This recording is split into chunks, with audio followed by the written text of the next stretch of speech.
everyone, my name is Tiffany Potter, and this is my proposal on how to solve people driving under the influence of marijuana. For many years now, marijuana has been legal in Colorado, not just for medical purposes, but for pleasure as well.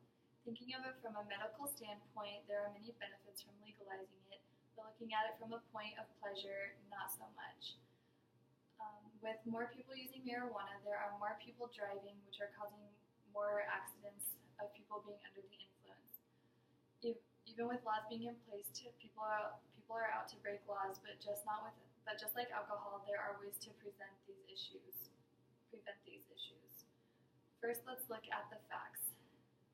People don't always understand the level of impairment they are under when being high. They have slow reflexes, and they have barely any sense of direction. When marijuana was first legal, it was to allow patients to use and possess small quantities of marijuana for medical purposes without being subject to state criminal penalties, which is from an article written by Hoffman and Weber, which is page 1. Also from that article, Hoffman and Weber explained since 2007, arrests for felony distribution and sales of marijuana has risen clear to 40%. Also, 60% of county attorneys and 50% of county sheriffs located along I-80 say persecution and investment of marijuana has caused an impact on the county's budget. So not only is the legalization of marijuana causing fatal accidents and causing people to be high for no reason, it's also affecting Nebraska's budget. By the end of 2013, 20 states permitted cannabis for medical use, Colorado being one. Denver has been a multi-million-dollar legal marijuana trade, and it's flourishing right now, and Nebraska is sort of taking the heat for it, which is explained by Kelly at netnebraska.org. We take the heat by drivers who are driving under the influence and from people carrying it on them in Nebraska, which is illegal. You can't have it on you at all.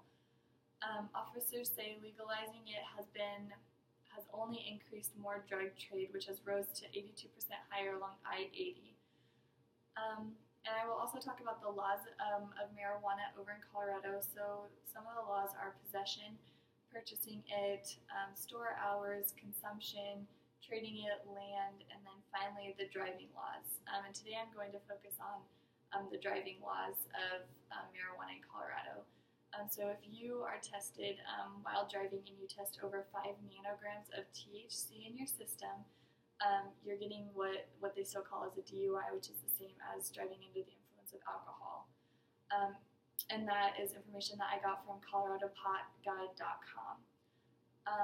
But also explained by Davis, officers only arrest people if they observe that they're impaired, which to me is not really fair. I think that if you're under the influence and you test over 5 nanograms of THC in your system, you get a DUI. It should be exactly how it is with alcohol.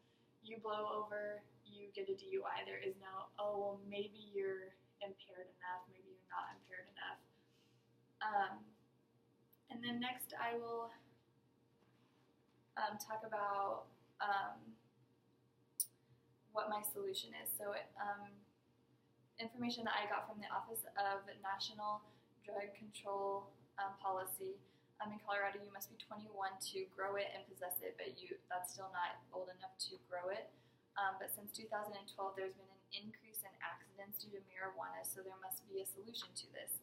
And my solution is putting like a type of system in a vehicle, saying that they have to blow it like a breathalyzer for alcohol. Or some type of system like that, like if say it's a breathalyzer, they blow over 5 nanograms of THC, their car won't start. They can't even drive it. I think that should be a really good solution to people driving under the influence of marijuana. I think anyone who's prescribed marijuana, because that's the original reason of why it got legalized, they automatically have to get that system or device in their vehicle. And I also think if you get pulled over and you're caught with it, you should automatically have to get that in your vehicle. And I think it should be the same way with alcohol as well. If you're caught with it, you get a DUI, you automatically get that in your car. And I think that will help resolve a lot of accidents that are happening. So as you can see, medical marijuana can have really good reasons of why we need it and helping people, but non-medical can also have those reasons if we just take the precautions before before legalizing it. I do agree that maybe medical marijuana should be legalized in Nebraska, but I think those precautions of the system in the car should be taken first. And so those precautions should definitely include that type of system in the vehicle, or some other type of just system to make it all work so that driving under the influence is safer and less people are getting hurt.